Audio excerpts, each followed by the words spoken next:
Good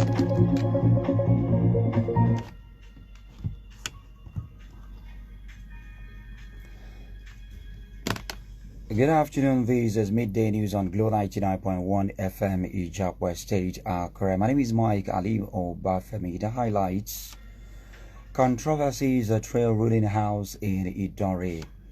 Atiku accuses Tinubu over Education Pact. China Lesotho pledge deeper cooperation.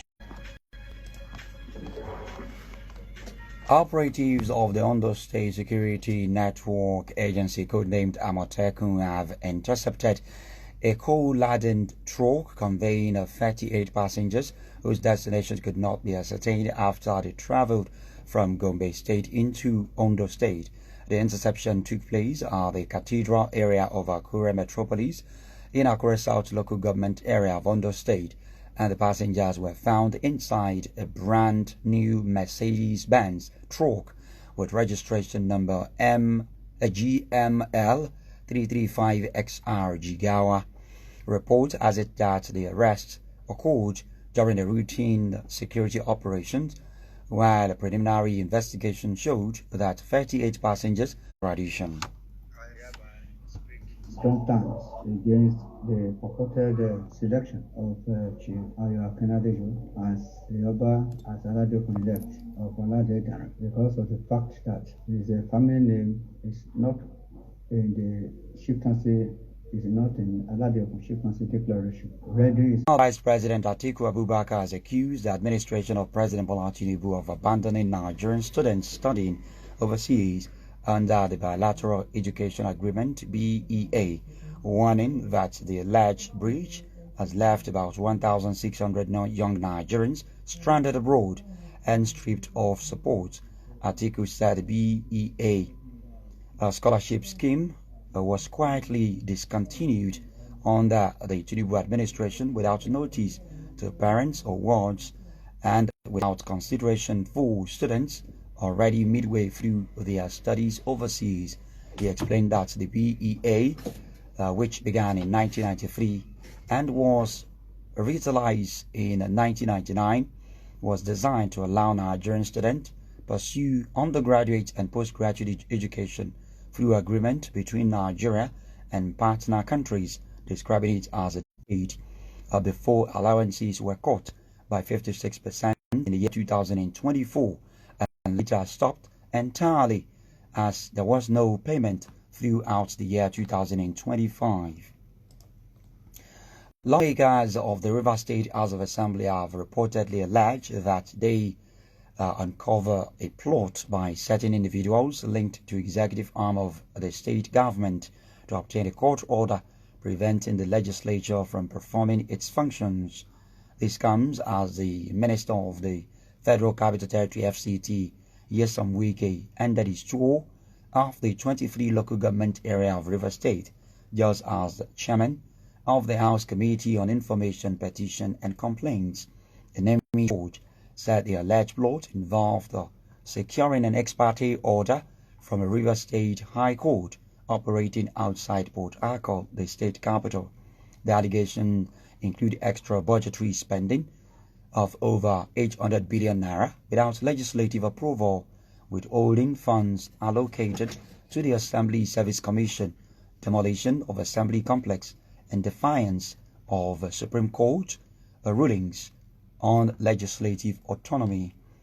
You're listening to the middays on Glow 99.1 FM Ijapwa State, Accra. Still to come on the other side of the bulletin: China Lesotho pledge deeper cooperation amid U.S. trade policy. Please stay with us. This is Glow FM News. Accurate, balanced, and fresh. You're welcome back. You're still listening to the midday news on Glow 99.1 FM Ijapwa State, Accra. You can listen to us via Radio Garden or our application, which is available on Google Play Store. You can also connect with us via our website on www.glow991fm.com, our X handle at Glow991fm, Facebook Glow 99.1 FM Accra, Instagram, YouTube, and TikTok at Glow991fm. Now to the rest of the bulletin. United States President Donald Trump says Iran's leadership has called him seeking to negotiate after he reportedly threatened to intervene militarily if Tehran killed protesters. Recall, for 2 weeks, Iran has been rocked by a protest movement that has swelled in spite of a crackdown rights groups. One has become a massacre and has initially sparked by anger over the rising cost of living. The demonstration have evolved into a serious challenge of the theocratic system in place since the 1979 revolution. However, the US-based Center for Human Rights in Tehran, CHRI, said it had received eyewitness accounts and credible reports indicating that hundreds of protesters have been killed across Iran during the current internet shutdown. China and Lesotho have agreed to deepen cooperation across key sectors following an official visit by Chinese Foreign Minister Wang Yi, reaffirming strong bilateral ties and a shared commitment to development. Reports has it that both sides commended the progress achieved under the China-Africa Cooperation Framework, which has played a significant role in supporting Lesotho's modernization effort in agricultural infrastructure, healthcare, and green energy. Lesotho's Minister of Foreign Affairs and International Relations, Lejeune Mpotwa-Joane, emphasized that the primary objective of Wang Yi's trip was to further strengthen relations between the People's Republic of China and the Kingdom of Lesotho.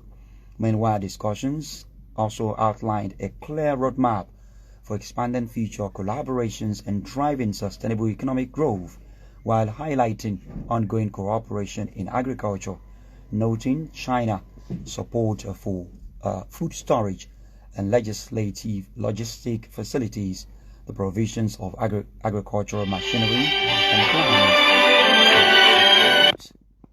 for food storage and logistic facilities, the provisions of agricultural machineries and plans to establish agricultural produce market aggregation centers as the next phase of development.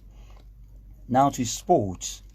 The Super Eagles of Nigeria will depart Fez for Rabat today ahead of their 2023 African Cup of Nations semi-final encounter with Morocco, knowing that Wednesday's last four ties will hold at the Stade Maouli Hassan in Rabat. The players and the officials have returned to Marrakesh following the quarter-final 2-0 victory over the Desert Foxes of Algeria. Reports has it that they held a recovery session at the Sardinian Football Complex, Fez, after arriving in Marrakesh. Meanwhile, the Super Eagles of Nigeria will make a trip to Rabat this afternoon, just as Eric Shell's side will have their penultimate training session before the clash with Morocco, the hosting country. To end the midday news on Glow 99.1 FM Ijapwa State, Accra, here are the top stories we read.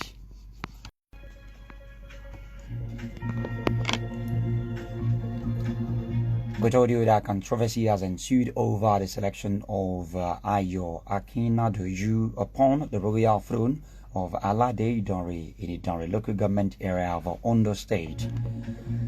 Former Vice President Atiku Abubakar has accused the administration of President Bola Tinubu of abandoning Nigerian students studying overseas under the Bilateral Education Agreement BAE, warning that the alleged breach has left about 1,600 young Nigerians stranded abroad and stripped of support. He equally told you that China and Lesotho have agreed to deepen cooperation across key sectors following an official visit by Chinese Foreign Minister Wang Yi, reaffirming strong bilateral ties and a shared commitment to development. That was the midday news on Glow 99.1 FM Ijapwa State, Accra, winner of the best radio station in Ondo State. The news was By Comfort Omolafe. My name is Mike Alim Obafemi. Many thanks for listening. Good afternoon and God bless Nigeria.